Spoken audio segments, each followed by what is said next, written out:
Taas na uric acid. Mao kana ang nasinati ni Nanay Penny Galacio sa 60 anyos ug natabangan sa Paragis Bila-Bila Herbal Capsule. Naghanap og tambal gipang inom, nagsinaw balik-balik pa medical pa ultrasound, ug taas akong uric, akong ulo magsigong kalipong. Nagparagis ko, nanay kausaban ug nanambok na gani po. Pagsugod na og inom sa Paragis, makapi man na siyang magkapsul, hinta na gyud akong gibati. Sa Paragis Bila-Bila, dili na ka mag-agwanta pa.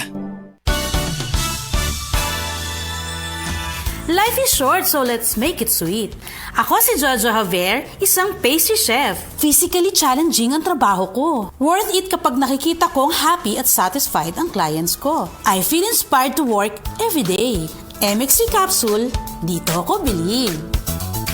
Mahalagang paalala, ang MX3 capsule ay hindi gamot at hindi dapat gamiting panggamot sa anumang uri ng sakit. MX3, tested and proven with alpha, beta, at gamma mangosteen. Heart disease, pareha sa heart attack o cardiac arrest. Numero 1 nga rason kung aning namatay sa sakit dinhi sa Pilipinas. Mag-Life Extension Vitamin D3 na mo. Rekomendado sa ni sa mga medical doctors. Aprobado sa FDA Philippines o FDA USA. Mapalit sa mga butika. Good vibes mga kapamilya. Live on air, kauban nato si Tita Susan. Tita, tinuod ba nga konektado ang high blood sa panantaw? Uy, DJ, tinuod gid na. Kung musaka ang akong blood pressure, musabay pod ang paghanap sa akong pananaw. Mao nga akong gibuhat, gidugang nako ang iBerry sa akong adlaw-adlaw nga routine. So, nakatabang yun di ay sa imo ang iBerry, Tita? Oo kayo, mabati gyud nako nga naay support ang akong mga mata. Mas kalmado ko ug mas klaro na akong pananaw. Sa iBerry na ako'y peace of mind nga akong giatiman ang akong mata ug panglawas. Ayos, busa sa tanang namati, pangitaan na ninyo ang iBerry sa pinakaduol nga butika. Mahalagang paalala, ang iBerry ay hindi gamot at hindi dapat gamiting panggamot sa anumang uri ng sakit. Adunay Bilberry para sa mata nga hait ug tinaw. That time check was brought to you by ACS Manufacturing Corporation, ISO certified, world-class quality.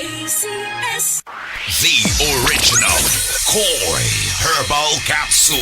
Ako si Leticia Larcuarin, edad 73, taga Sikatuna Street, taga Barangay Dayas. Ay, kapoy akong lawas, nya kanang sakit akong dughan. Nya karon inom na ko ani, nahupay na akong dughan ba di na magsakit basta makainom ko ani. Mo duha na ro ka tuig, mo jud akong imnon. Panagay ko na ko vitamins kanina akong inom. Kaduha sa usa ka adlaw, bunta o gabi. Daghang salamat sa The Original Koi Herbal Capsule. Mo jud ni nakatabag na ako nga wa na ako masakit akong dughan. The original Koi Herbal Capsule.